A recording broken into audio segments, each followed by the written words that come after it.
Remember, all I'm offering is the truth, nothing more. I'm a relationship hack. Run up and get touched up, suicide. And all of y'all know my style. I excel, then prevail.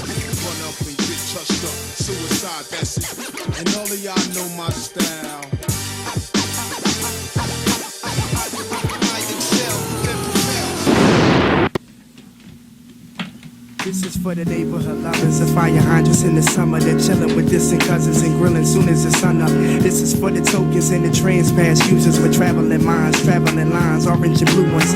This is for the white tees, V-necks and Aki stands. This is for the local bodega selling them poppy brands. For the cameras on corners, neighborhood watching, and the cops plotting on niggas that exhausted their options. For hot blocks and cold hearts, for co-defendants in the Fifth Amendment and niggas that don't talk. For worship services and the purpose of giving blessings. For every denomination teaching the same message. Word. Word. Ladies and gentlemen, the So What Morning Show. It's Monday, the 17th of August, apex time of the year. We in the building right now, man. This shit's about to get crazy. Y'all know what I gotta do before I even get to the topic. It's just so much stuff here. Let me just get right to it in terms of promoting. I'm expecting a phone call from someone from Seattle, 206 area code. Gotta promote this guy. It's an incredible concept he has, and I want to get people participating. Right now, I need you guys to go to IamZoeWilliams.com and order your copy of the Relationship Dismount. Listen, ever since I got those books, I've been pushing, right? And packaging and selling. We got a picture of the book. Everybody's going to get their book, right?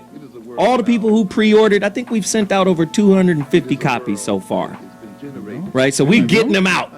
They're getting put out. So order your copy right now. Get at us at IamZoeWilliams.com and order a copy of the Relationship Dismount, How to Stick the Landing. I have paperback versions.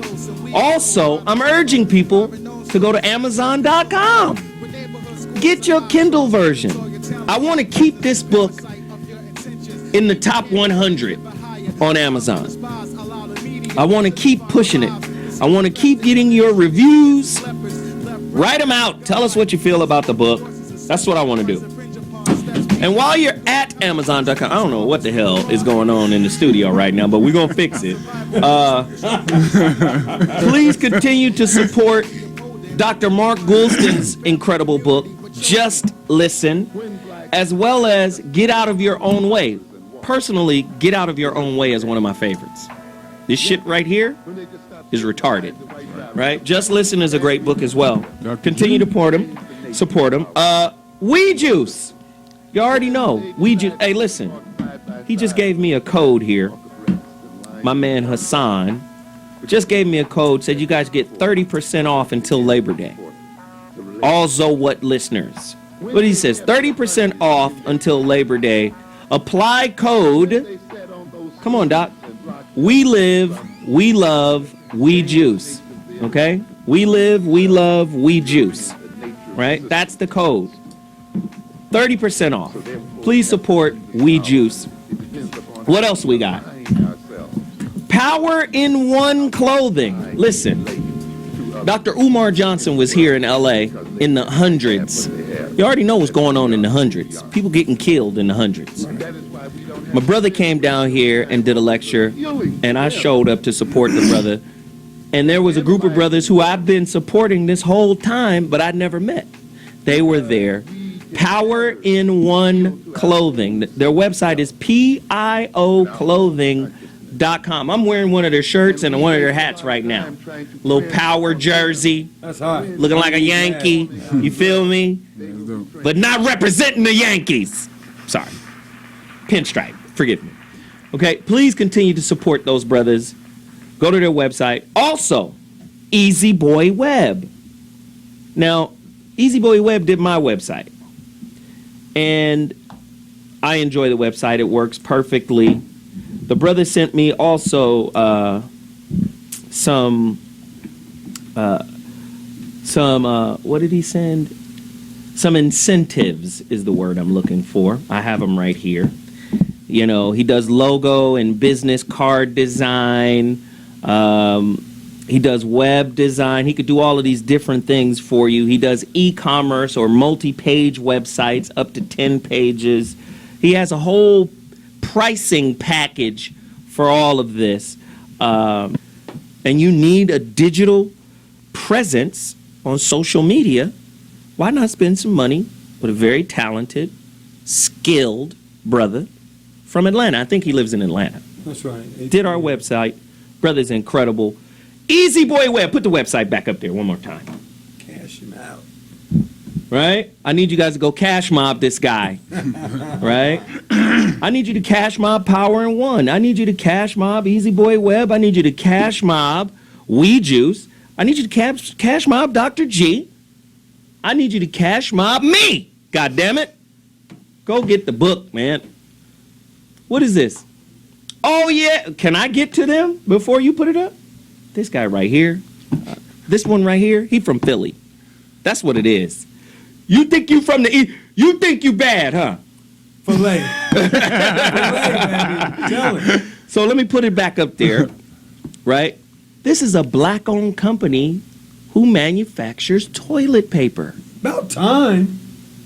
If black people go by Charmin after this, you all need your ass kicked. About time. If I see those little shitty bears in your house, right? After I've revealed a black-owned company, if you don't recycle your money with these people right now, toilet paper, essentials, come on. About damn time. Yeah, we need that. What's the name of the company? FreedomPaperCompany.com. Look at that. They got chemicals, light chemicals, sanitary, paper products, trash liners. If I see a hefty bag in a black man's house, it's fighting time. It's fighting words. I'm just saying. Okay, what else we got? Before I get here, Doc. Did the guys from Pros call in yet? Doc, can you give us a primer on Pros?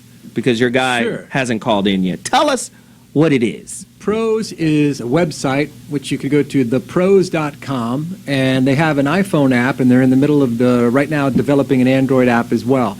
It's a social reading and writing app. So there aren't really many places on the web where people can go and really creatively express themselves in a kind of literary way. And this is actually, where people can really go, if you want to go write some poetry and have a community of other poets, or if you want to go and write, it's an app that's specifically designed for that, and it has a social media component for that as well. Don't let fucking Tony distract you. What? 5 poetry Really? books. Okay, but the I need to do website is something. like it's like the literary version of YouTube. Word. It's That's sick. what's up. It's pretty bananas. There it is, right there. Nice. That's hot. I'll be on Yeah. it today. I'll be on that sucker today. Wow. All right, what else we got? We got Tony B. Conscious in the building. Tony B., what are you selling now? I'm selling consciousness. Well, what are I'm you? selling the reflection of you, divinity style. Well, let's see. You got on a nigga shirt. Oh yeah, now we got other colors because it's summer. Explain the shirt real quick. The etymological root of the word I have a desire to be all that my ancestors used to be. in layman's terms, I want to be a mathematician. I'm so listening. you can read it. And then, we know Tupac. So it's basically giving the real meaning of the word. Right. We know Tupac tried his best for where he was consciously, but Don't say nothing bad about Tupac or I'm going to kick you off the show. naturally invoking God's greatest attributes. Excellent. Excellent. Listen, Arise Hospitality. I want you guys to support Arise Hospitality. Right? It's the black-owned Staples, Office Depot. This is about recycling black dollars. Black businesses, black consumers recycling their money with black businesses. That's all it is. Arise Hospitality, you got to support them. It's on for a second. Put it back up. Jesus. I didn't even tell them the website. Need you That's guys to all get right. over there. We already know your website. It's consciousint.com. Right. I'll Okay. be at the magic show this week. Okay, we've had enough of you. You and your promotions. We're done. We're done. Also, go to blackmastery.com. I want you guys to continue to support Black Mastery. This sister, she'll be on the show. Veronica Conway. Is she here? Let's get her on the line. VC, are you with me? Cut his mic off. Hello, my beautiful men. What up, How are you all BC? today? Hey, what's up? What's happening? You know, You so, gonna- yeah. Black Mastery, yes, we're getting some amazing feedback from people who've gotten the program recently and are really seeing their lives totally change from this little audio program that I dreamed up. So also stay tuned because we're going to have the Black Mastery World Summit coming up, which will be the largest gathering of Black thought leaders, activists, celebrities, entrepreneurs in the history of Blackitude and Negrosity. It's going to be the largest online gathering of thought leaders. I love it. I love it. Hey, continue to support her. Continue. Listen, we got to go, but when we come back, today's topic. When I tell you today's topic is hot monkey grease. Are y'all ready? Oh, wait a minute. Before we go, you ain't gonna never get offended. Y'all still got to support Booty Boxing. Tell them about it. Just go to bootyboxing or udemy.com. That's udemy.com/bootyboxing, and that's the home system, 8-week home system. So you can't have any excuses why you're not healthy. So that's free for ZoWhat listeners. The promo code is ZoWhatShow. Hey, listen, people get to have excuses. No. Don't no you? Hey, excuses. don't you None. take their Zero. coping mechanisms Zero. away. You hear me? Me and you, Friday. But really quickly, because we got a little bit more time, explain to them what the Booty Boxing program does. So the booty boxing program, it's a full body program. So it's called booty boxing, but it's like that because we focus more on the leg workout, which actually burns more calories. So, but it's all full body. It's upper body, lower body, and that's just the first part of the workout. And then you can do the boxing by itself, or you can combine the system to do both things. So it's a full system. Also And with it's nutrition. free. And it's free. Wow. For ZoWhat listeners. So it's got nutrition. It has nutrition. Different workouts for you to do, written out as a book. So you can go in there. It's basically pretty much got everything for you to do to be healthy. So that's why I say no excuses. I've given you everything for free. For free. Wow. You can tone the brother up. Zo. Hey, watch your tone in your delivery. Zo. Listen, we're about to take a quick break, but when we come back, we're going to get into today's topic, man. It's a doozy. Y'all got to participate. We'll be back in 2.2. Hey, let me hear that. Turn that up as we go out. If you're set for the attack to come from there, and it comes from here, you'll have to pull back from there and go there, but that's too late. So you sit in the middle, and you don't expect the attack from any particular direction. So in the same way, all this applies to yoga.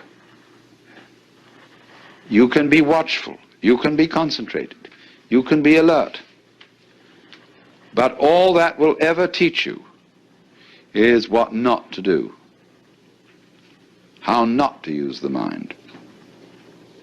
Because it'll get you into deeper and deeper and deeper binds. You have to let it happen. Just like you have to let yourself go to sleep. You can't try to go to sleep.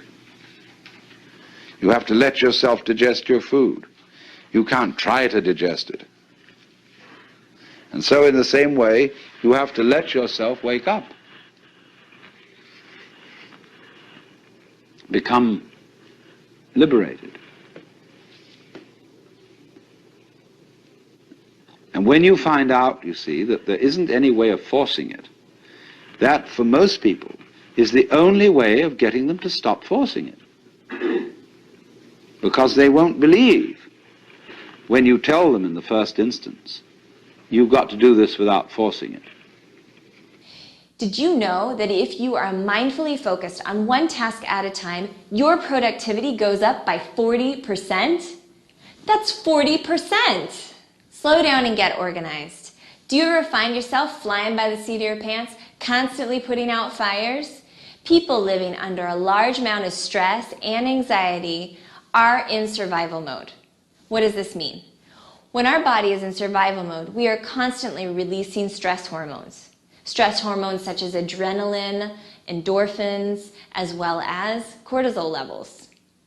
If we're under a large amount of stress over a long period of time, we can notice other symptoms such as difficulty concentrating, rapid heartbeat, shortness of breath, even irritability, moodiness, and fatigue, as well as our immune system going down.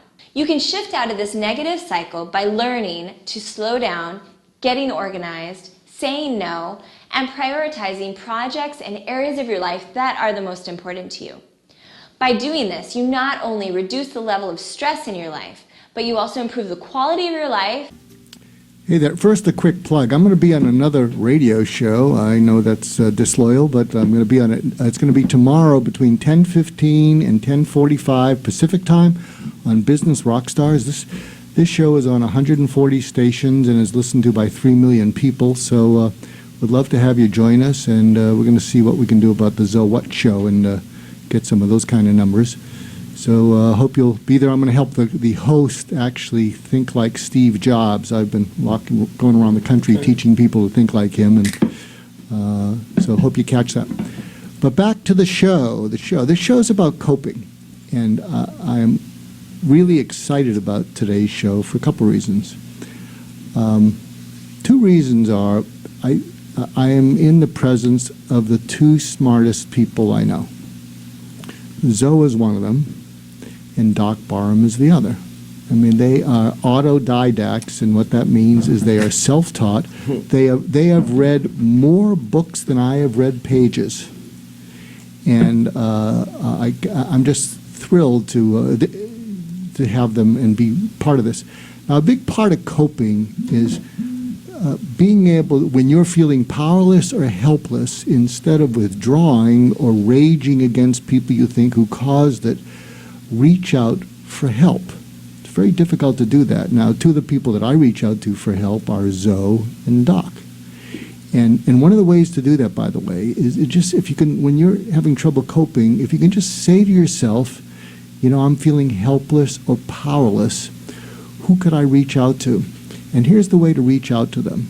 You call them and or you text them and say, I'd like your help with something, and you can say yes and you can say no.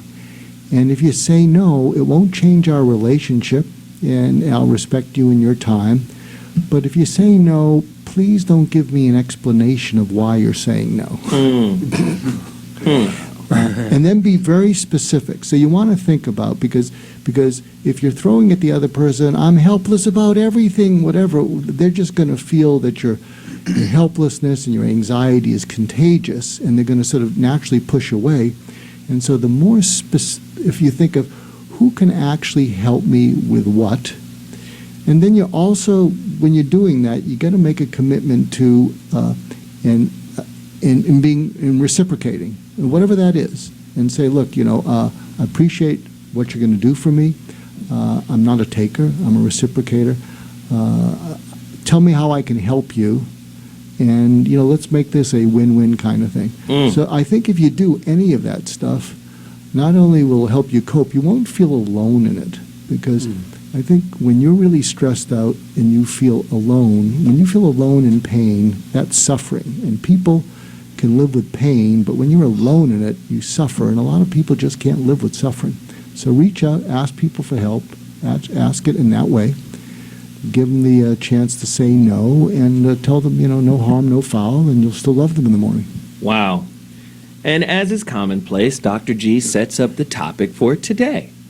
And I'm going to throw it to the panel after I ask a few questions. Let's make sure that Veronica Conway is on with us. Yeah?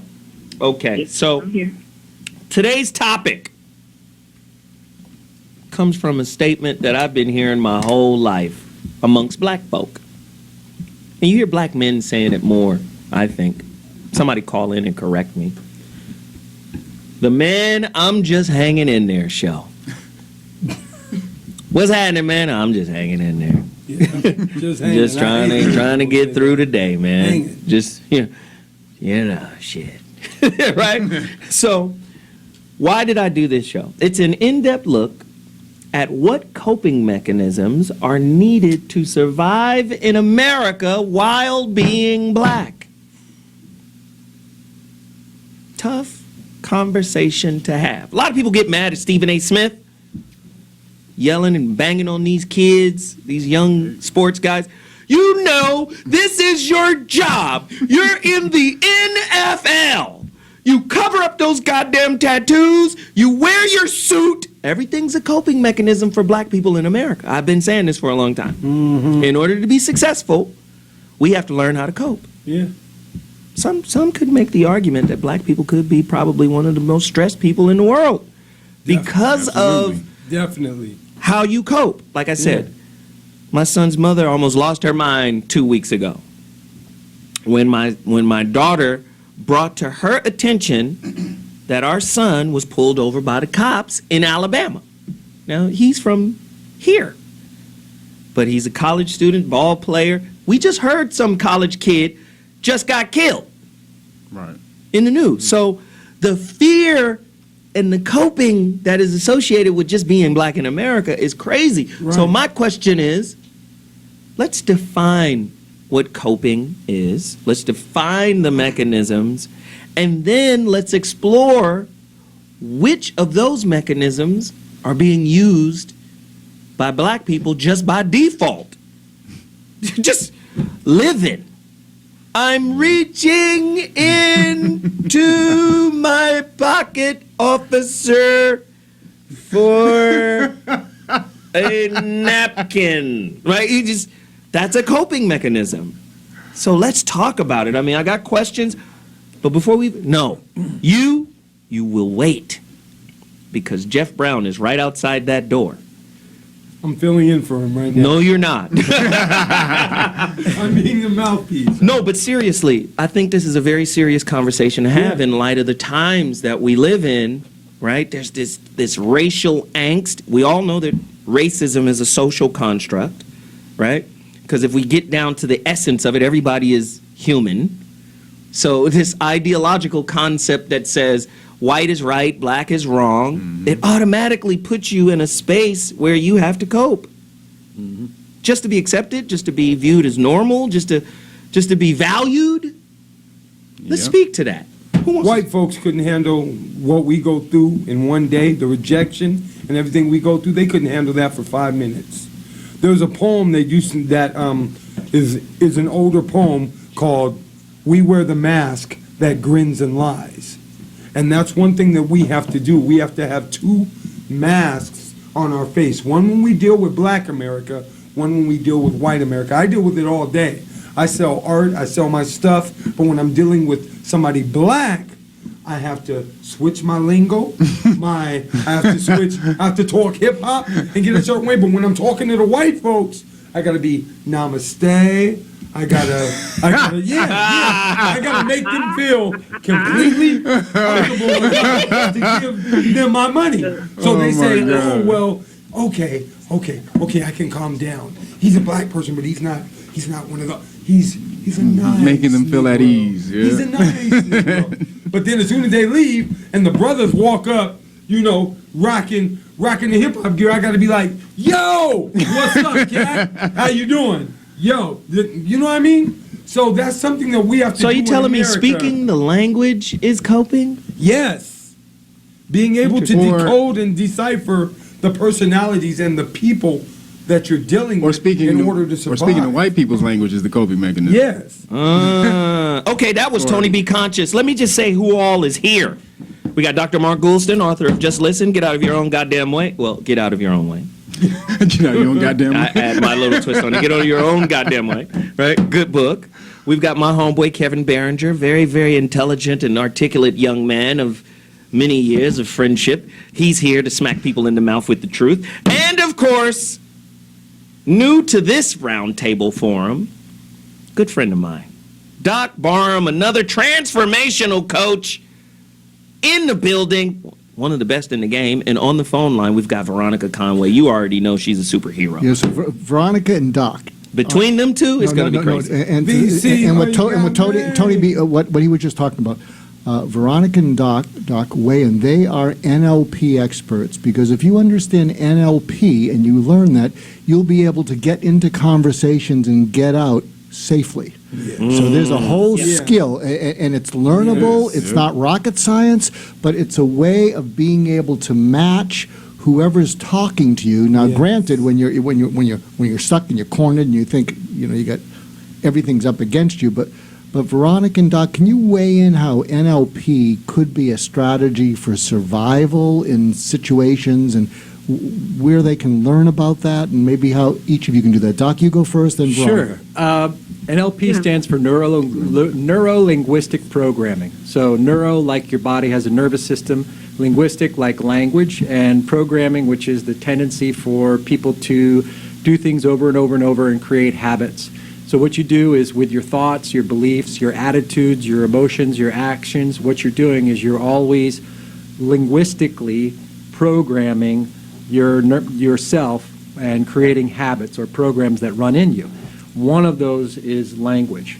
So the words that we choose have a huge effect on how we think and how we feel, and just by simple things like changing your language can make a huge difference. NLP is essentially the study of excellence and the study of subjective experience, which means what am I doing inside myself, and how do I do it, and how can I do it better? Or what can I know about this person that I'm looking at so that I can communicate with that person better? To me, that's accountability to me. Yeah, and what it does is that you can learn a set of skills and a set of principles that allowed you to communicate better with yourself and better with other people. And as you do that, there's more harmony and there's less need for, in my opinion, coping and survival, but you can create beyond that and actually begin to go into what some people might call thriving. When you're looking for the win-win relationship and those kinds of things. When you can, for example, if two people are talking, right, and I ask you what you had for breakfast, do you remember what you had? I had an oatmeal. Okay. Yeah. So you had some kind of cereal? Yeah. Okay. Now, say that again. What did you have for breakfast? Oatmeal. You had oatmeal? Yeah. Okay. Feel the difference? I do, actually. That's right. I had to think about it the first time. Like, what did I have? God damn it.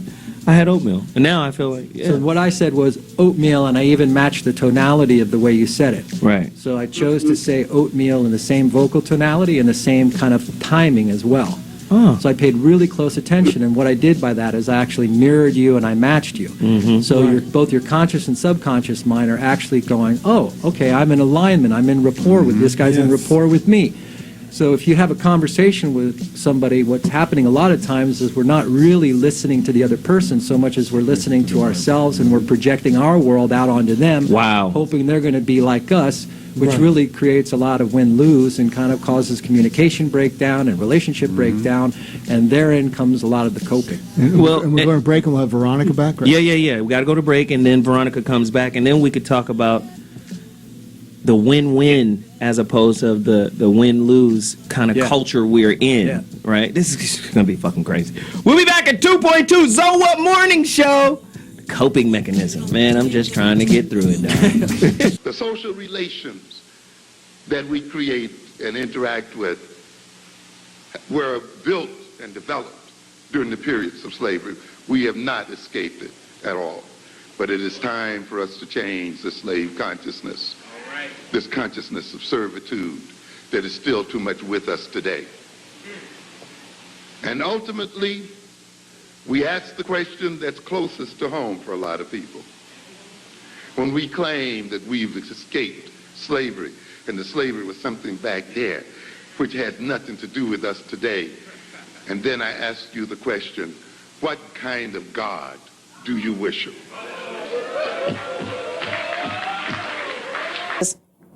Why did you call it whitenicious? I mean, that says everything, doesn't it? The It play says, on it delicious. says whitenicious means, white means pure. White means, but it doesn't mean that white skin, but white in general. That's how I look at it. It means pure. When you have dark spots, a lot of people don't feel confident, they don't feel pure, they don't feel clean with dark spots. You state in your mind white means pure. You are sick in your head, little girl. You sick. Because if you think that white means pure, and you think that looking white or looking close to white is pure, then you are infected with that old slave master ideology yourself. Nobody taught it to you. You feel being dark-skinned is a problem, so you risk your health and everything to lighten your skin. I understand the point about not liking being dark. I get it. I went through that at one point in time, too, when I was younger. People do ridicule you because you're dark, male or female. They do ridicule your features. They do that, okay, in this country, because in this country, it is taught that the lighter you are or closer to white you are is better. That comes from that mindset of white supremacy. It does. But it doesn't mean you have to accept that and the lie of that. Because I understand the white standard of beauty in America was promoted 24/7 on television before everybody. The next thing is, what does it say? The paralysis of analysis by those who believe in it. Oh my God. What does that mean? Just what it says. Those who take on this belief system suffer from a disease that I refer to as a paralysis of analysis. You don't think. You were indoctrinated. I was indoctrinated. Now, what does that mean? That means that the church took its doctrine and put it into your mind. That's what indoctrinate means. So when you as an African have been indoctrinated with Euro-Gentile philosophical thought, you are out of your mind. I'm in. We're here. We're with you. Yo! We back in the building, the Zoe What Morning Show on TradioV. The reason why I like to have these type of shows and twist it, I told Doc Barham today, I said, it's coping mechanisms with a twist. Because in order for us to understand each other and work with each other, there are people who listen to this show, and they'll say, why you got these white people in here? What are white people doing here? You guys are talking about some heavy shit pertaining to the black community. Why are white people here? Because black people traded with white folks many years ago, and it was cool. Come on. It was cool, right? It was we were okay with each other. We traded with other cultures, right? And then racism as a construct came into being. And this is where all the problems came in once racism was created. So how do we undo all of this? We're going to have these type of blended conversations to understand the problem. Krishnamurti, one of my favorite philosophers, says, the solution is inherent in the problem. So you must embrace the problem in order to get to the solution. Period. When you don't know an algebraic equation, just because you're confused and you don't understand it, doesn't mean the answer isn't in it. You just have to go through the process of breaking it down to find the solution within the problem. Or take that F. That's what we're doing. Exactly. Veronica Conway, can you speak to what Dr. G asked you to speak to before we went to break? With your fine self. I want to speak to NLP. I want to speak to NLP in the context of the subject matter, which is really how I use it to deal with internalized racism and internalized oppression in black people. So in what you can do with NLP is you can go back to the root event. We call it the gestalt. The first event, I call it race wounds, when you found out what it really meant to be black.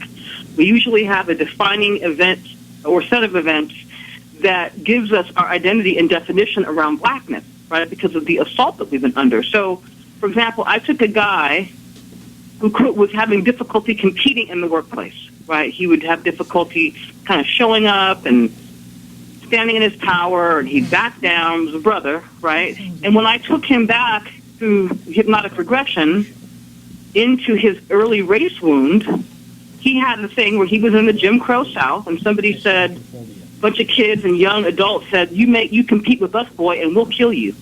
Wow. And because they were killing Negroes at the time, he internalized that and began to filter throughout the rest of his life to not compete with white people. That's a really profound example of a coping mechanism that I think a lot of brothers experience because they're afraid of either white aggression or white tears, right? Oh, why? I mean, you can't say I'm racist. We're afraid of either white aggression or white tears, so we end up not competing with them. Wow. Because that's been the messaging that we've gotten all this time. So I use NLP in that context to deconstruct all the shit that we've been fed as black people. That's how I use it. Wow. Wow. That's very powerful. That's deep. When I see the average young boy, and I'm gonna throw this to Jeff. When I see the average young African American man, because that kid is in trouble. Absolutely. Unless he conforms. For me, conforming is coping. And that's black leadership. This is how we teach young African American boys to be, listen to this, successful. We teach them how to cope and stay out of the way. And when I say stay out of the way, I don't just mean physically, I mean ideologically. I mean intellectually. Because in order to have a new thought, you've got to be a rebel. But they're squashing the rebel in young black men. You said something about what a successful black man is. And you called him something. Do you understand what I'm saying? Yes. What was that? A successful black man is basically, and a shout out to Kevin Powell, who is where I got this from, a bastardized version of a successful white man. Damn. From this place. Try to convince Irish people that them annoying ass bagpipes ain't the shit. Try to convince Polish people that them damn polka dots ain't the shit. There is no propaganda that I know of going through any machine to do exactly that. Young black males don't have a true base. Their roots are not rooted in any earth, any soil of their own. If somebody, shout out to Jake. It's I ain't shit. What up, Jake? Put yourself on camera, pimp. It's I ain't shit Monday. We hate Monday. Damn. Anyway, if a Mexican shoots me in the head and jumps in a carpet van and makes it to Tijuana, he's got a chance. What the Where the fuck am I going?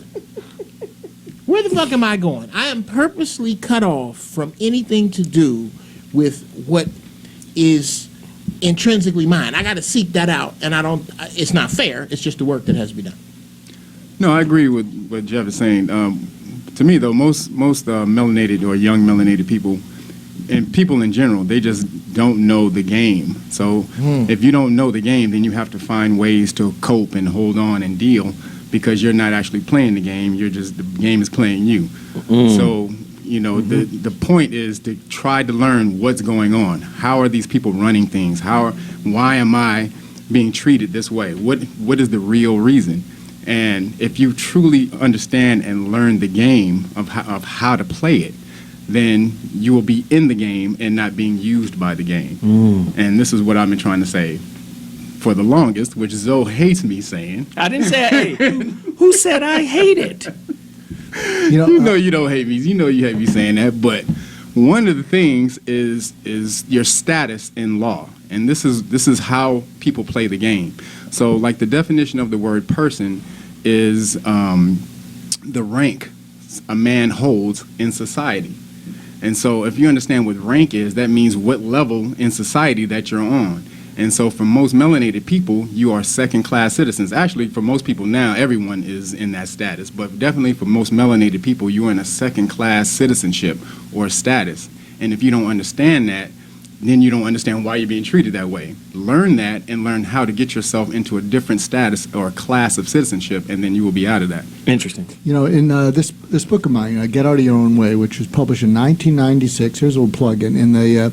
If you go to self-help books on Amazon, just look up self-help books. This is 20 years old, and it's been in the top 3 for 5 years. And so one of the chapters, it's all these self-defeating behaviors, but one of the chapters is refusing to play games. Uh-oh. And so I already told people that book was stupid. Here we go. And then at the end of each chapter, there's a little thing, a little quip to remember. And I think at the end of that one, refusing to play games is the best defense against the game playing in life is to play it well. That's right. Wow. Because you can't get away from it. Go ahead. What if you actually take it on as find a game worth playing, master it, and play it as if your life depended on it? Wow. Wow. That's a slam dunk. Yeah. Man. Okay, Tony B? That's what I was going to say is No, you weren't. No, go ahead. My son is 8 years old, and I watched the Hunger Games, and I'm thinking he's only 8, but I've got to prepare him to walk out into this society, and when he sees white folks, I got to prepare him on how to act a certain way. And when he sees young brothers, he got to act a certain way, because now even our own people is trying to punk us and test us when we're young. I got to teach him how to cope with this society just so he survives just walking down the street in America Jeff Brown? as a young black boy. Jeff Brown? I got to disagree with that. I know. It's what you do. Because nobody taught Ice-T. Nobody taught Ice Cube. Nobody taught Chuck D that. Nobody taught El Haj Malik Shabazz that. And I will not teach my son that. I will not. You know what's interesting? I can't. So everybody is saying a version of kind of the same thing. So, okay, you're learning to play the game. But what is your intention behind learning to play the game? Absolutely. If your intention is to say, I'm going to learn to play this game and master it so that I may have the power and the resources to create my own game. Yes. Now you're in another space. What does winning look like? Winning looks like creating your own game. There you go. Creating your own narrative. But that's the same thing. But you can't, but okay. Especially for people in a society that's coping, the game, right, success would be having the power and the resources to write your own social game rules, as opposed to integrating and coping and trying to stay out of trouble. Do you understand what I'm saying? Success would be saying, this is my narrative. Trouble comes with writing your own narrative. But listen, we're traumatized. Trouble comes with writing your own narrative? For African Americans. Yes, it does. For African Americans. Trouble comes with everybody. Henry Ford. Yeah, I was going to say trouble comes with anybody who wants anybody to who writes their own narrative. Right. The problem is, but what's the guarding? alternative? To stay inside the box? I mean, what's the choice? The choice is which this is one of the few brothers I trust with no mustache. No mustache, a socially acceptable afro. I'm not. Y'all know what I'm talking about. The Larry Elder look, I can't. No, but go ahead. Say it. I can't raise a son like that because I wasn't raised like that. I was raised by Zulus, by brothers in Chicago. You know what? That was on another page. It wasn't that they didn't even speak the other language. All they were was hard-working down south brothers that came to Chicago, busted their ass, and fed their families. I learned to speak the other language, but I, in many instances, resent it. I just happen to be very good at it. Wow. Hey, listen, we got to take a quick break. When we come back, we're going to deal more. We're going to bring Veronica Conway in. She's going to speak to this. This is the Man I'm Just Trying to Make It Through show. Coping. The coping mechanism show, man. We'll be back in 2.2 seconds. Throughout its inception during the time of the Roman Empire, Christian evangelicals have seen their primary tasks as spreading the gospel and making disciples. Their practice was to avoid any issues that might interfere with what they believed was this single mission of the church. They called for changes in the hearts of people, rather than changes in the institution of government. They believed that whatever was wrong in society would be corrected when more men and women were converted to Christianity. During the early 1700s, there began a controversial movement to present the gospel to the slaves. Slavery was seen as a necessity for the survival of agricultural business in the South. Therefore, many opposed preaching to the slaves because they feared slaves would automatically be freed once they received the gospel. In order to maintain the status quo, Christian leaders and slave owners used passages from the Bible to teach slaves that God had divinely ordained them to be slaves. As stated earlier, the most popular scripture passage used was the so-called Curse of Ham, found in the book of Genesis 9:20 through 25. The name Ham carries the meaning of hot, burnt, or black.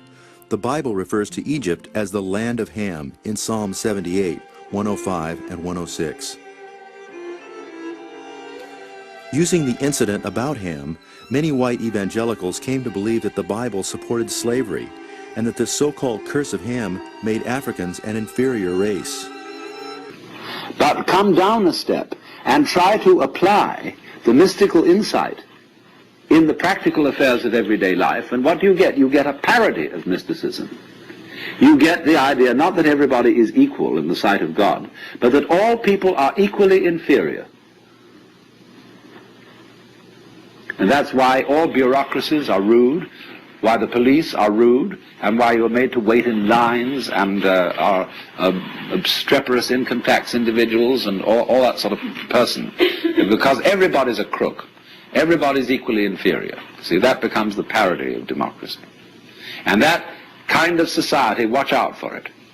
It turns in a quick click into fascism because of its terror of the outsider. Now, a free and easy society loves outsiders. In fact, it's a little bad for the outsider's integrity because he becomes the holy man, see? And people make salams and give him food and all that. They really take care of the outsider because they know that man is doing for us what we haven't got the guts to do. Yikes. Zoa Morning Show back in the building. TradioV, that's radio and TV. Listen, it's about doing content that makes you uncomfortable. Absolutely. I said, man, if we can't keep you up at night, you think you doing it, you think you normal, you think you're on the right path, but then you wake up to find out that all you've been doing this whole time is coping. Just make you disrespect your white girlfriend out of nowhere. Todd, what's the problem? Bitch, shut up! This is what? But listen, you saw that clip about slavery, right? Yeah. Read this word. Pistanthrophobia. Fear of trusting people due to past experiences with relationships gone bad. Is this not a condition of black folk? Oh my God. So seriously, like black folk don't deal with black don't folk. deal with white folk. The white man's ISIS. We don't deal with black folks. No. Hear what I'm saying though. There is first off, the way black folk deal with each other is kind of, nigga, you ain't talking shit, nigga, get your ass up out of here. The way black people deal with white folk is more like side eye. It's fuck you want, you know? Why yourounced here? If that master come down here, one more of us come up missing. Do you understand what I'm saying? What's your real purpose? What's your real reason for being here? Reason for being here? Unless you go to the Bay Area. I want Veronica to weigh in. Veronica, you still there? I'm still here. Yeah, Veronica, weigh in on how do you jettison, the weight on you from a bad relationship so that you can be clear in a new one. Because what have you discovered, either personally or professionally, about the best way to do that? And then I'd love to hear what Doc has to say. Well, I look at anything that has to do with the stuff around coping mechanisms and black internalized oppression and racism or trauma from a relationship. I look at it all the same. It's like you have to go back to the root cause of why you're behaving the way that you are, right? You got to go to the root. There's always a root cause traumatic event where you made a decision about how life was going to be, how people are, what it means to be black. You make these decisions. And so you have to go back and redecide those, discharge the emotion, and then you can begin to filter differently. Oftentimes when people have dysfunctional relationships, their stuff really tracks earlier back between the ages of 0 and 7 when we're imprinting stuff. So even though we're recovering from the trauma today, maybe we're 30 years old, I got to take them back to maybe when they were in their mom's tummy, right? and have them get clear about the real root cause event. And if you can blow it out at that level, then it blows out in the rest of their lives.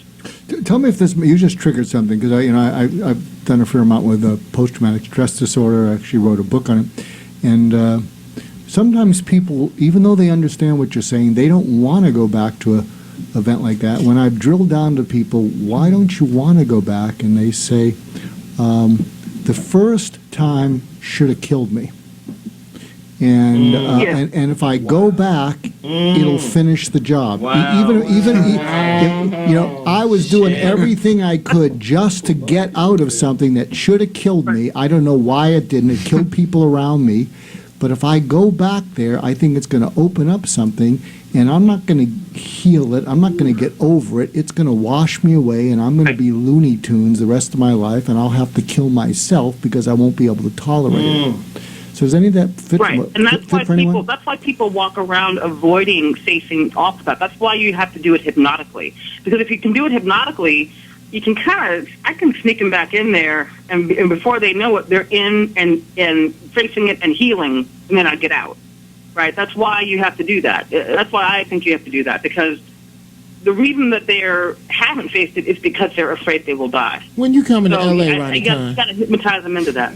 Well, I agree. I mean, one of the things about hypnotizing somebody is it begins to allow them to realize that what they're doing is telling a story. They're identified with the story. And when you begin to relax deeply and move into a hypnotic state, you can actually stand away from the story, and therefore it doesn't trigger all the same emotions that you're talking about. Right. So it allows the person to be more objective. It's like the difference between being in the movie and being in the seat looking at the movie. Right. Or if you have the example of when you go to a movie theater and just before the movie plays, you know you're sitting in the seat. You know the thing on the screen is actually a creation, right? Yes. But what happens? The light goes down, the movie starts, you begin to get drawn in, sucked in, absorbed, and hypnotized by it, and then you start having the actual physiological sensations as if you're part of the movie. Right. Which is entirely an illusion. Right. And NLP is about recognizing, and Veronica, you can correct me if you think I'm wrong here, but it's about recognizing what it is these are internal representations that are based upon memory. So they're not necessarily truths.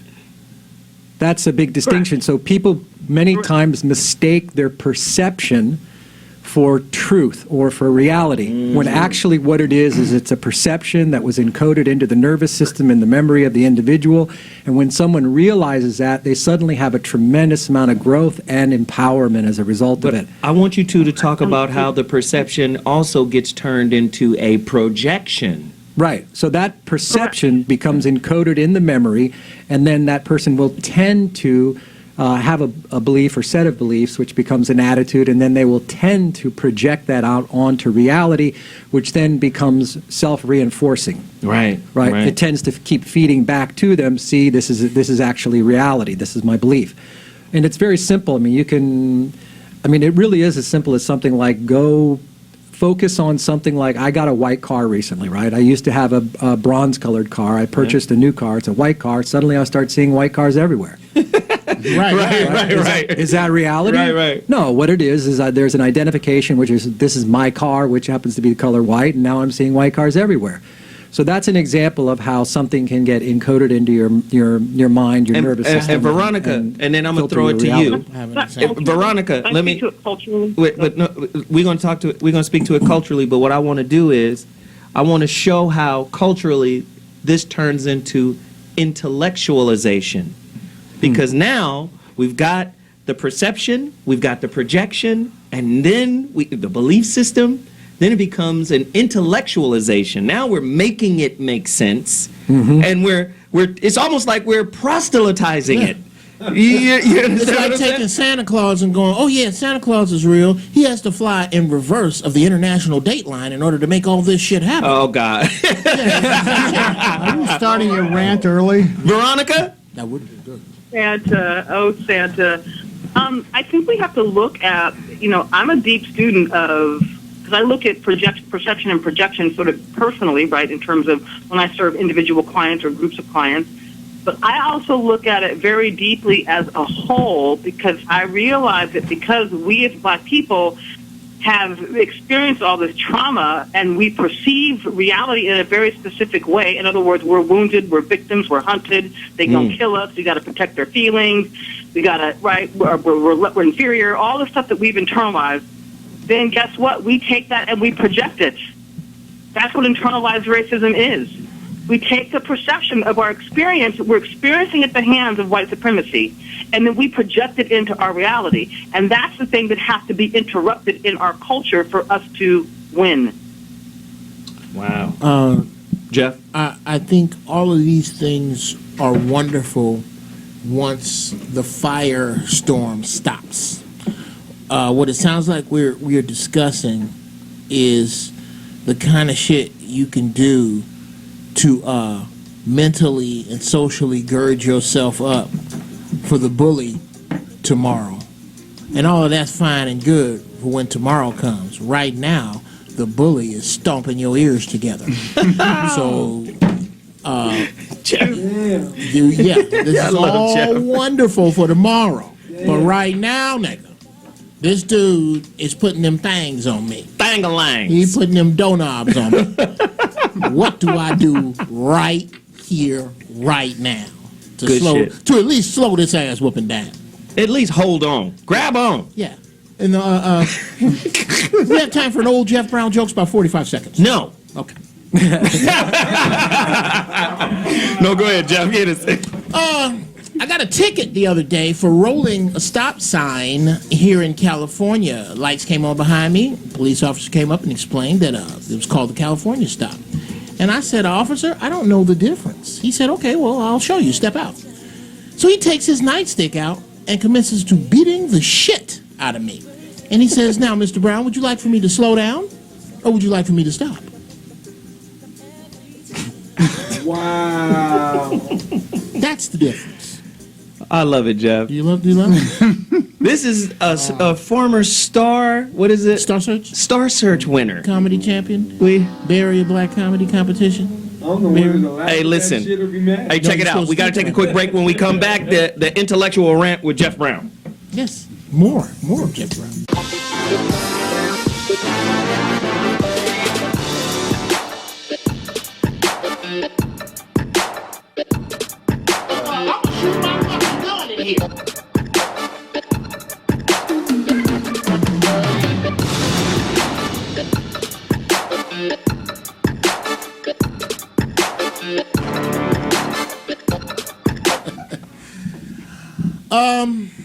Wow. As usual, Zoe Williams with the dope topic. Hey. I'm a bit of a fatalist on this subject. Oh, Jesus. Here we go. Those of you who've owned fish tanks know what I'm talking about. You can only keep your fish tank so clean for so long, and then you have to take all the fish and all the rocks and all the stuff out and clean the entire bowl and put everything back. I think in society we have arrived at that place, especially as black people. The conversation that we are having now, and this is the higher levels of us. Trust me, white people here and white people listening, there are some lower level niggas than represented here. Woo-woo. We represent the Stop showing out in front of company. That's hilarious. I heard that so much. We represent the higher thinkers. When I tell you that it is time that this conversation should have been had on a mass level sometime right before Ronald Reagan went looking for money to fund Iran-Contra and put crack in the neighborhoods. He's no different than Chapo. Or Chapo's no different than him. We should have had this conversation then. Now it is too far gone. There's a generation and a half of leaders missing. And I'm not talking about the Jesse Jacksons and the Al Sharptons of the world. I'm talking about the leaders that are right in the houses, the hardworking men that you see go to work and come home and provide for their family. The man that Chuck D was talking about when he said, they asked me where I get it from my pops, because with a man in the house, all the bullshit stops. That dude is gone. What is going to have to happen, I say it and I say it again, until the dollar, which is the thing that black people most use to separate ourselves, niggas don't worship Allah or Jesus, they worship money, because whenever somebody fucks up bad enough, if they rich enough, the first place black folks go to, well, that nigga got money, it's the first thing they say. Until that dollar means nothing, and Puffy or Jay-Z or Jordan is being chased down the street next to a homeless black man by the same militia man, black people will not unite until something cataclysmic cleanses our fishbowl. Wow. Wow. That one held together, Jeff. Jesus. Wow. Jeff Brown. Intellectual rant. Wow. Intellectual. Fuck. Give me that, man. Shit. Hopefully. All this is academic. As long as I can make enough money to leave those in trouble. Right. As long as I can make enough money to separate myself by what I wear and what I drive. See, I don't look at when I see young black. Is this? I mean, I'm is going this for the rant part 2? This is rant part 2. Okay. If I don't, Jesus.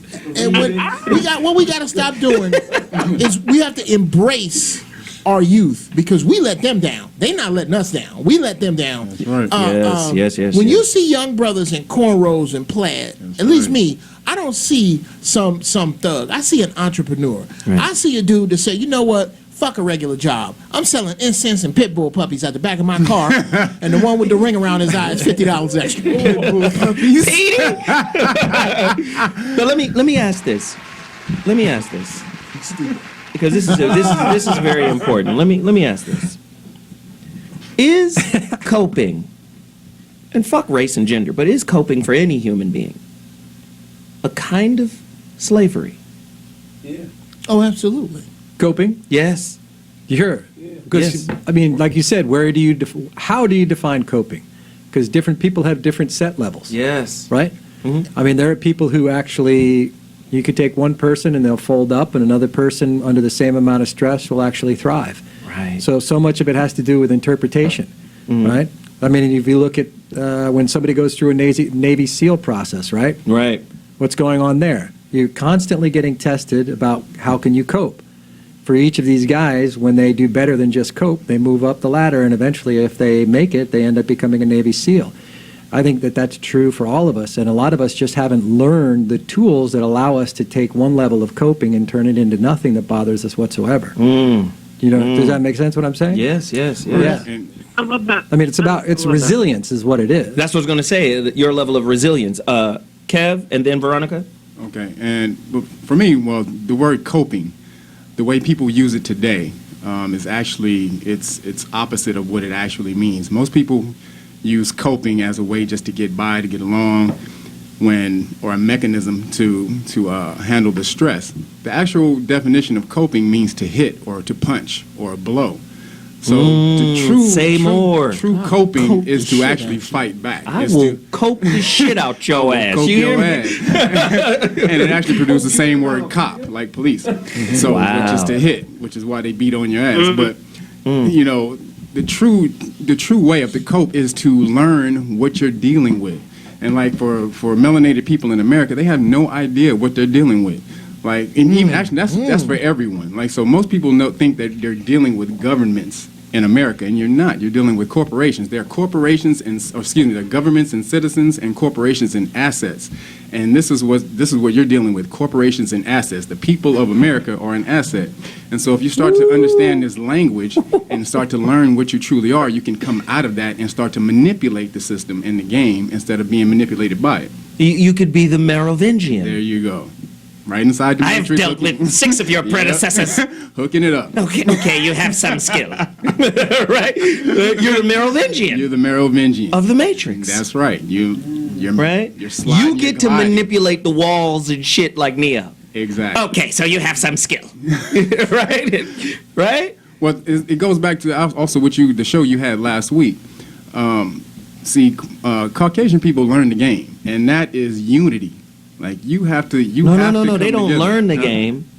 Well, no, I said they learned. That's their game. Yeah, well, they had to learn that. They had to learn that game. They learned that shit by osmosis. That shit's on cruise control. If you're playing Monopoly and your granddaddy is the man on the front, the old white dude, that's your daddy. Yeah, that's your game. Well, I think at a certain level of development, you have a mindset that's win-lose.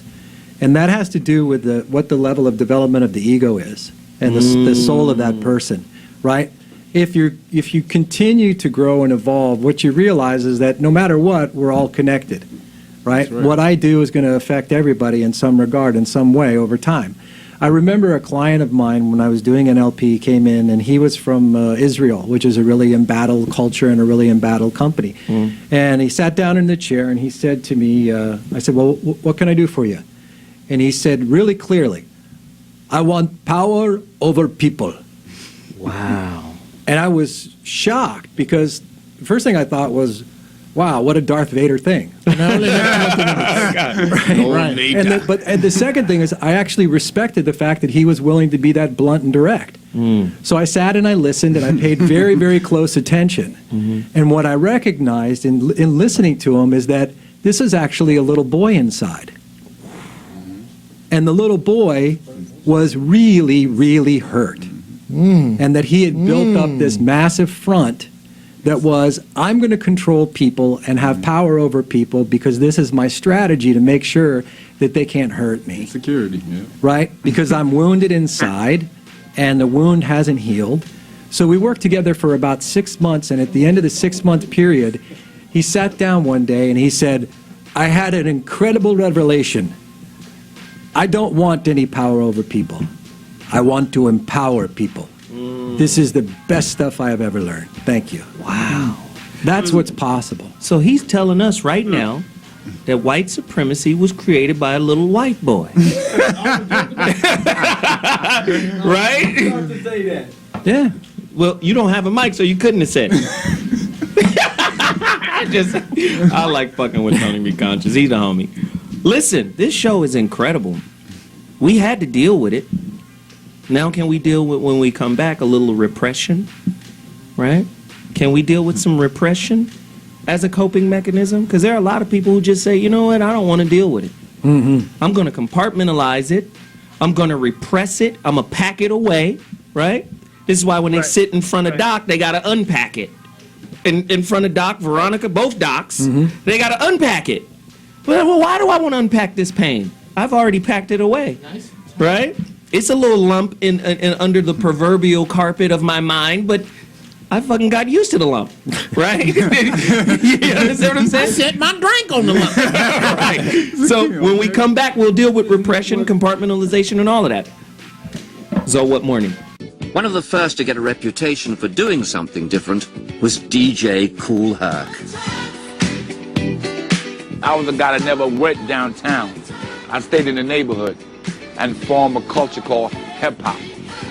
I was the guy that didn't follow with the rest of the people. Well, basically, Kool Herc was the guy who got 2 turntables and a system, came out in a big park, and he rocked the park, you know what I'm saying? It wasn't called hip-hop when I was doing it. It was called a jam. Coming to the jam. These parties were an outlet for a lot of aggressive energy that was bottled up otherwise. What's in the house? Is everybody in the house? As the nascent hip-hop scene absorbed the street gang's energy, it began to flourish and the word spread across town. Subway trains tagged up in the Bronx's vast train yards took graffiti, hip-hop's visual message, right into the heart of Manhattan. Rhythm and blues music originate. The blues origins relate to the struggles of the South's heavy African American population in coming up through slavery and entering into a world of inequality, hatred and contempt. The term blues is derived from the phrase blues devils, which means sadness or deep depression. The term appears as early as 1798 in George Coleman's short play, Blues Devils. Music developed from these feelings and climate in the deep south of the United States as 12-bar style songs. The term 12-bar blues was created by the song structures of early blues artists utilizing chord progressions using only the first 12 billion Argentine pesos of a sheet of music. This created short, quickly played tunes that would eventually lead to modern radio-formatted 3-minute pop song. W.C. Handy, a composer and musician of a band known as the Barham Minstrels, discovered blues music, no news for the Deep South, while on a tour of Mississippi during the early 1900s. According to Handy, while he was waiting for the train, writesabout.com, he heard the unforgettable sound of a man running a knife against the strings of his guitar while he sang, "Goin' Where the Southern Cross the Dog." A decade later, Handy would publish Memphis Blues. So, Who stole the soul? no, man, I argue. This is how beautiful humanity is. Look what pain and coping produced. Right. The blues, jazz, hip-hop, R&B. Look, these are coping mechanisms, man. Gangs. Yep. Gang! A gang is a coping mechanism. My daddy ain't home. That's it. The family is disjointed.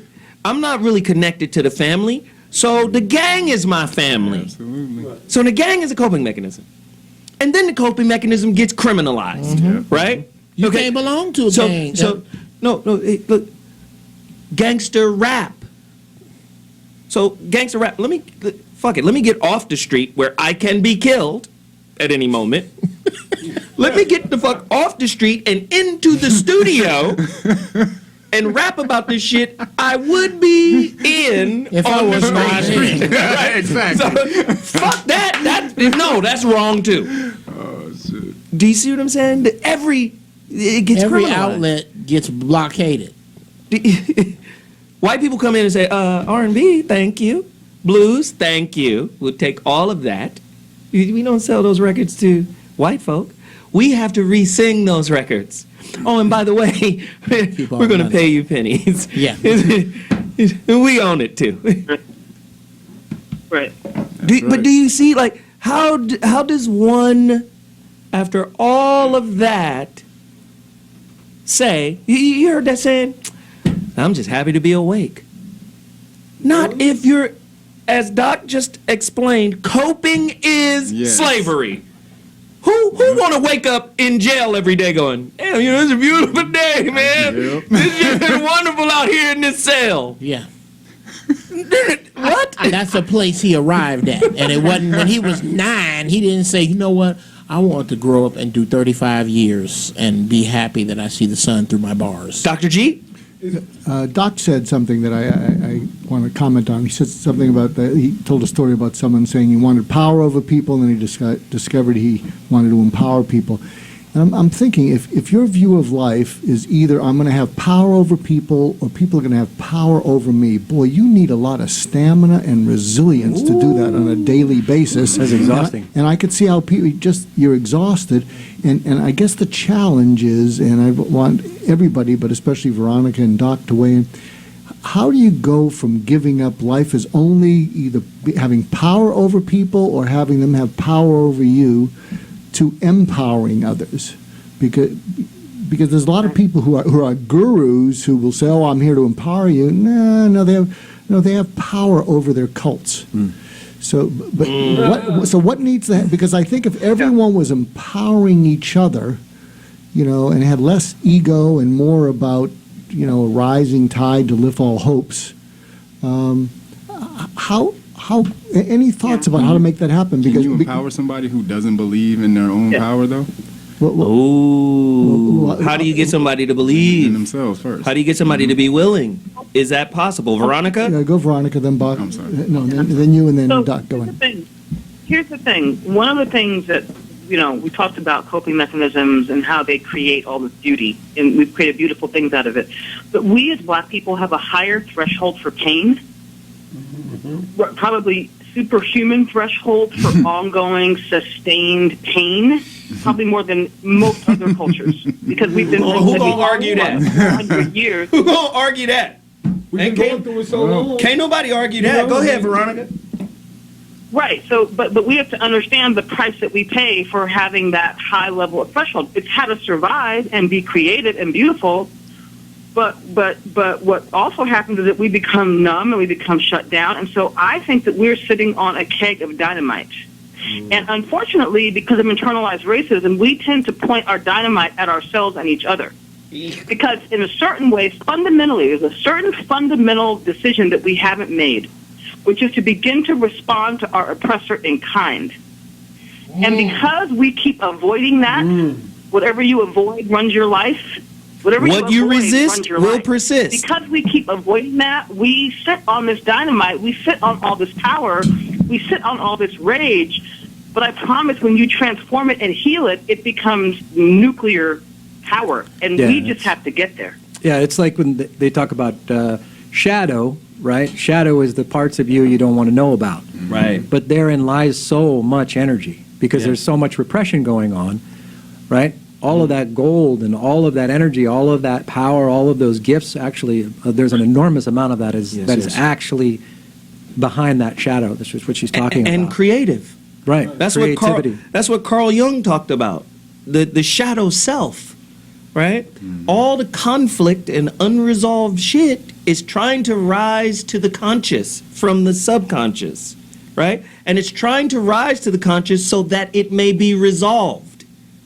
Most people don't understand. What we're doing when we feel it coming up, we're trying to suppress it, compartmentalize it, rationalize it, trying to think it away, push it. You understand what I'm saying, Doc? Speak to that. And I mean, Jeff, then Doc. Somebody help me out. Maybe this elephant is. Oh, you need help? Yeah. Okay. Maybe this elephant isn't in the room. Maybe it is. My generation and the generation slightly before me and mostly after me doesn't want to die. Of course not. It's as simple as that. There was a generation before them that realized everybody keeps trying to make shit better for them.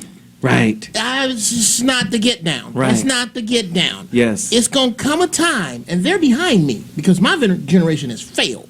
What has happened is that this system of living has created a monster that was eating itself and has become full of that taste. It is tired of eating itself. And it is going to turn around and start eating its creator. And until it is fed and full. Fed and full, not paid and full. Fed and full. Fed and full. New Rakim and Eric B album. Fed and full. That's hilarious.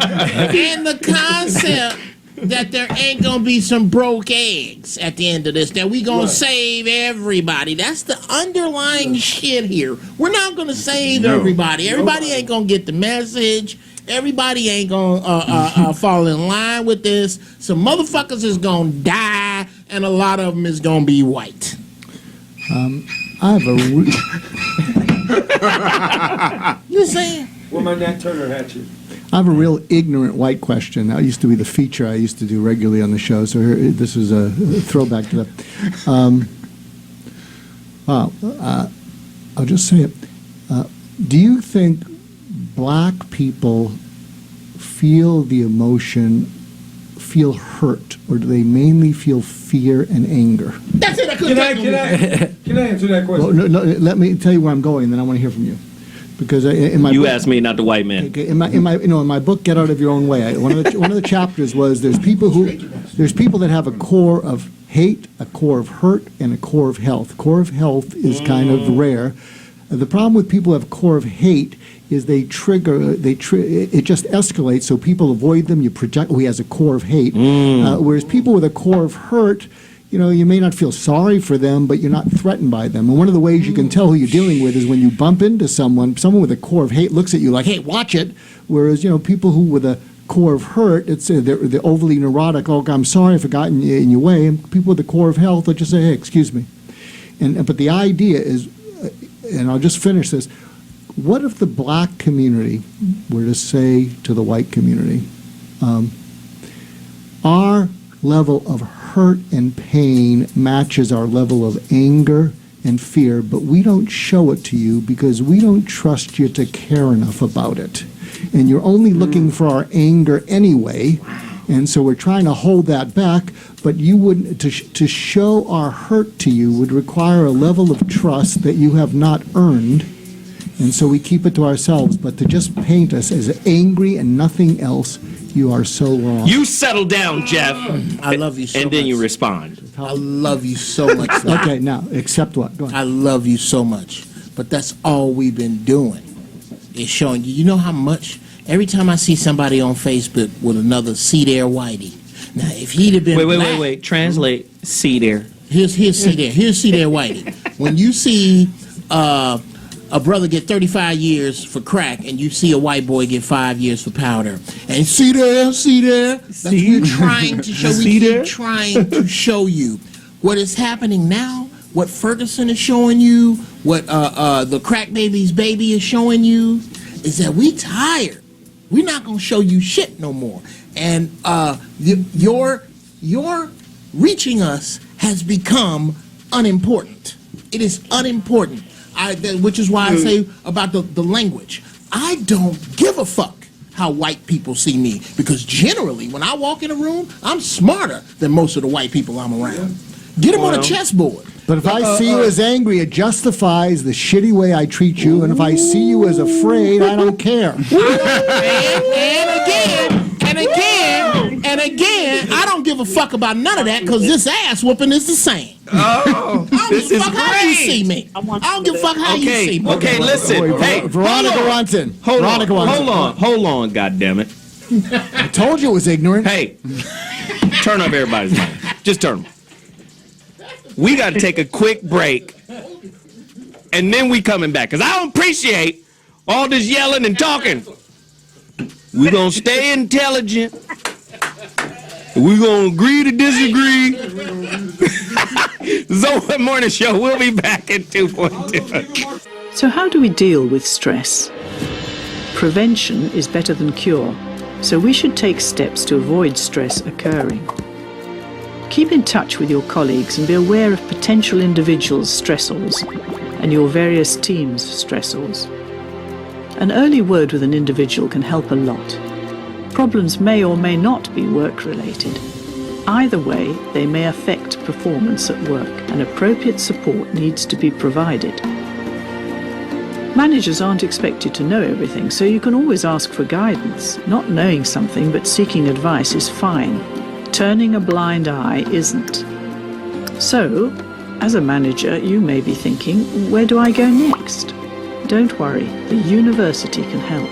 For really detailed guidance to support you in recognizing, preventing, and dealing with stress in both individuals and teams.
So, man, we were really digging down into this topic today. We're going deeper. Voice of Reason, So What Morning, TradioV, Radio and TV. We gotta do this. Listen, the resilience of the black community isn't in question. But I think what is, in terms of coping, is the problem solving. Yes. Right? Veronica, we wanted to get your statement before, because you were trying to get it in when we was going to break. Speak on this real quick, then we're going to Jeff Brown, then Kevin. I want to speak to what Dr. G. And then when the show is over, we're going to go to Tony Be Conscious. No, I'm just kidding. In the context of Dr. G's model, blacks are hurt. White people have a core of hate. Because if you look at the evidence of the white man on this planet, he's perpetuated white aggression against black and brown people for centuries. For centuries. So that's his religion, that's his business. So I think, and I'm always grateful when there are white men that want to see it change on behalf of their race, and that but we have to get real clear that not only do white men benefit from white privilege and white aggression and all of the ill-gotten gains from traveling the earth and stealing everything from melanated cultures. That's what's been going on. And so we can cop to our hurt, but y'all got to cop to your hate. Ooh. That is fascinating and true. Oh no. Hold on real quick. I got. We have to cop to our hurt, but he has to cop to his hate. Yes. Yes. Somebody just got smacked in the mouth with a salami sandwich. Oh, hey, go ahead, Kev. God damn. God damn. Well, I definitely agree with Show's that over. as well. Body protector. So I definitely agree with that as well, but I think both people are hurt. I mean, going back through history, I mean, we have been here since the beginning. So anything that has been done, we have done it first. So they're hurt, we're hurt, everybody's hurt. I'm just tired of melanated people playing the victim, because that puts you in such a slave subservient state that you're always waiting for somebody to appease. What? But yes, Let's keep the fight going. What do you got to say, Jeff? Black people started slavery. I hope you know that. We're not the ones. So we're the ones getting killed right now. Listen, black what are we gonna do? Look, black close our eyes and say, "Oh, we're not being victimized. We're not being victimized." That's not what He's not hitting me in the head with a club right now. No, why don't you pick up a law book and learn why they hitting you in the first place? That's what I'm saying. So you think? You think if Mike Brown would have been a Moor? And it ain't got nothing to do with being a Moor. Held up a law. Did I say anything about being a Moor? Did I say anything about? All right, see, you get your mic cut when you don't listen. See your coping mechanism didn't work. Jeff Brown, please clean up where Tony B was going. Blacks were the first to enslave whites. Not only is that true, but not unlike the interior accoutrements for the 1949 Buick Dynaflow. It has not a goddamn thing to do with what's going on right now. The fact that we enslaved them first let him finish. Yeah, if you notice when you was talking, I was quiet. But I didn't finish my thought. I was You quiet. didn't finish your thought? Finish your thought. I'm sorry. Finish your thought. Keep Let going. me I'm know. gonna Let me answer know. what you're saying right now. Let me know. I'm gonna say I'm gonna answer what you're Trying to saying cross right the now. street, cars keep coming. Do you think?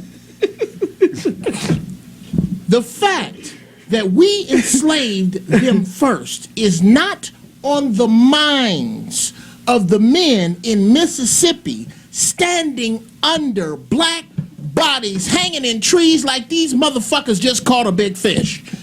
I am sorry. When I don't know, and I don't care to know whether the concept of us enslaving them first, whether if I was to go, I'm almost done, whether if I was to go to a white supremacist function, would I find deep in the bowels some book that proves what you say, and that is why they do what they do. No, I'm saying they do it because of an inherent fear of how history was. They don't not even understand that, dude, of why they have that fear of black people. Okay, fine. Hold on. Finish, Kev. And so that's what that goes back. That's what the beating and the hatred and all of this not wanting black people to regain or to gain power, because they understand that when we had power, what we did with it. And so that's where you get all this hatred and the hurt and anguish from. But I'm not saying that learning the law has anything to do with being more or understanding the history. I'm saying that just to get your ass out of shit today, let me do this. Hold on, you need to learn and understand what laws govern the. All right, so check this out. Listen, we have to do our final thought coming. But let me just no. Hold tight. I think the whole moral. I said hold tight. You gonna keep talking? Hold tight. Just listen. Just listen. The book is called Just Listen, Dr. Mark Goulston. Just listen. Doc Barham said it. Racism is the product of a hurt little child. Right? I love that analogy. It's a hurt little child. Right? And I'm talking about today's version of it. It's a hurt little child. It's the child of who? It's the child of some parent that didn't raise his ass right. Motherfuckers don't want to think of it that way, right? If black people are the creator, and I believe we're the creator of all civilization on planet Earth. If we're the creator of civilization, then somebody must have modeled us. Right. Our style, our parenting style. Absolutely. But with that said, that still doesn't say what Jeff is saying is invalid. We're talking about today. So today, how do we undo it? Today, how do we, turn this whole situation back around to where two people can see mutual greatness and respect within each other? This is where humanity has to go. At some point, humanity has to get to a point where we got to say, shit, black people created us all. Black, more, whatever, created us all. We're all African from that perspective. And like a child is required to respect its parents, white people have to come back into the respect of black people at some point.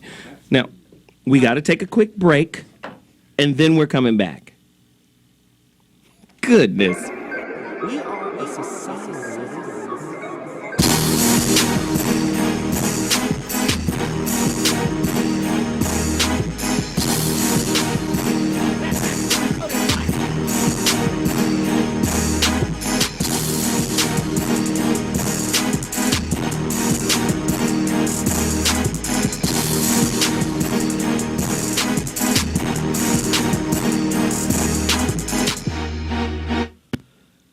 Yep. Today was a pretty powerful show. I fucking love bringing people from divergent walks of life with differing opinions together to expound on heavy topics. As is commonplace, I have to do the final thought. I used to tell my son this. There's a book called The Holographic Universe. Go get the book, Holographic Universe by Michael M. Talbot. And what he talked about in the holographic universe is that the brain operates like a hologram. You know what's so interesting about a hologram? The image in the hologram is non-local. You know what non-local means? It means it's all over the motherfucking film. So when you create a hologram of an apple, you could take the holographic film and cut that film into 1 billion pieces. Every little shard of that piece will contain the entire image of the apple. In other words, the image is non-local. It's not just located in the center. It's all over it. It's in every fiber. Now understand this, compartmentalization. You can't have a fucked up relationship with massa and have a good one with your woman. Any resentment and hurt that hasn't been dealt with is going to come home with you. You can't compartmentalize trauma. You can't pack it away somewhere and not expect it to seep in your life. We gotta fix this shit with Whitey. And you don't fix it by coping. See, coping is the bridge that gets you away from the immediate pain. But coping can also turn into a cell that can keep the pain locked in your vicinity. Pain has a purpose. It is to be resolved. It is to be understood. And once it's resolved and understood, it gives you a gift called evolution. But you can't evolve unless you embrace the pain. Embracing pain hurts. The holographic universe. I used to tell my son, you think your room can be fucked up, but your backpack can be organized? If I see your room is fucked up, I bet $200 right now your backpack fucked up. Give me your backpack. Backpack fucked up, disarray. It's toe up. I said, dude, being a better student starts with being neat in your room. If you got 37 cans of motherfucking Pringles under your bed open, I know you're not organized in the class. Holographic universe. Let's stick with the brain chemistry. Doc said it earlier, Veronica said it earlier, Dr. G said it earlier, Kev, everybody was speaking on this. Dude, the victimhood ritual creates neurosynaptic connections in the brain, the pathways. The brain works like this. The more you think some shit, it's a groove in a record. It's just there. So if you're not using algebra and you were great at it, and you're just not using it, you tend to be a little rusty when you go back because those synaptic pathways haven't been used. The more you use them, the stronger they get. The more you blame, the stronger the blame train or mind frame is set within the brain. That makes, you understand what I'm saying? This is what's going on in the black community. It's his fault, it's his fault. I would love my woman more, right? If the white man didn't treat her better than me. That's a whole nother show. Low key, I resent this motherfucker a little bit. Am I fucking? Am I lying? Look at what black people have done through pain and trauma. Coping has produced soul food, hip hop, R&B, jazz, blues. All this shit is born of pain. All of this is born out of coping. Can you imagine what a free black mind would look like? What the fuck could be created from that? Now, look at the free white mind. The free white mind is saying this: I'm on my fucking way to Mars. Right? The free white mind is, nigga, we going to Jupiter. There's some shit over there. We're going to terraform the universe. We're earthlings now.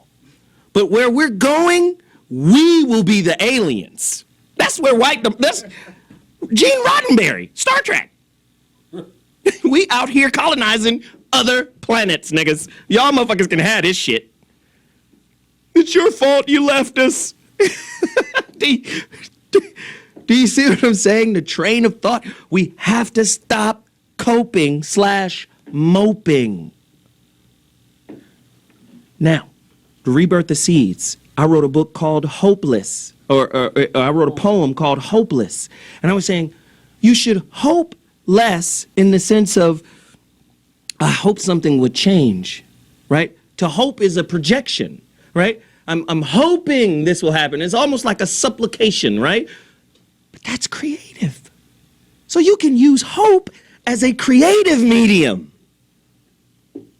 When we start creating, and I'm saying creating from a space of fear, not I hope the white man will see this as valuable. I hope I will be acknowledged by him and what he defines as great. God damn. Look at all the dope shit we created through pain and trauma. I'm just praying that I can live long enough to see a moment where we create something out of freedom. We can't do it the way we've been doing it. Go to school, get a good education. You still gonna get your ass beat by the police who are fucking policing stereotypes. That's what's gonna happen. No. We have to be rebels.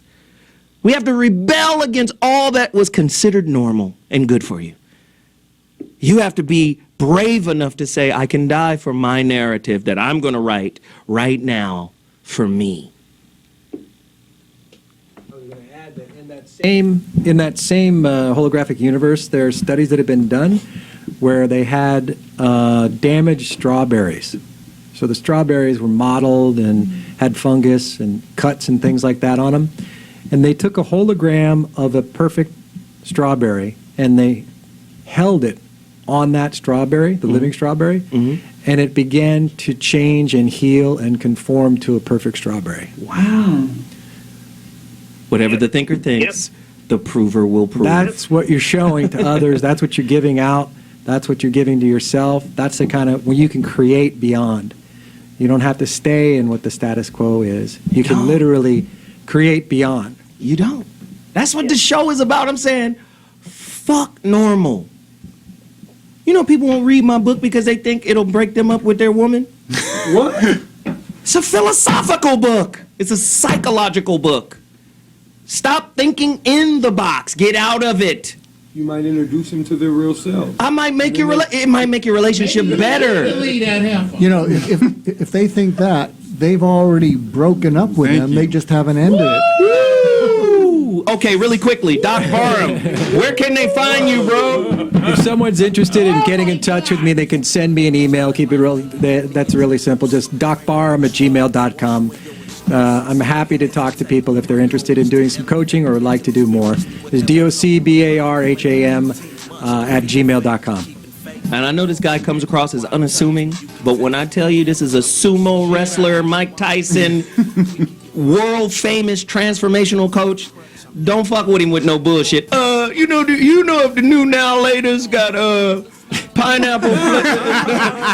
A real serious people get at Doc Barham, for real.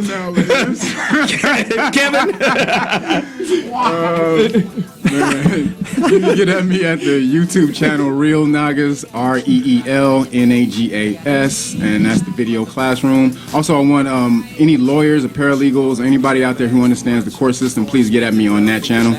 I wanted to talk to you, and also go get that booty boxing home system. That's at udemy.com, udemy.com/bootyboxing, promo code ZoWhatShow. There we go. Yeah, check out Doc Barham because he's coached me. He's the best transformational coach I've met, and Zoe and I coach each other. But Doc, just check him out. Doc is incredible. As for me, Business Rockstars tomorrow, Tuesday, 10:15 to 4 to 10:45 a.m. Business Rockstars. I'll be on there live.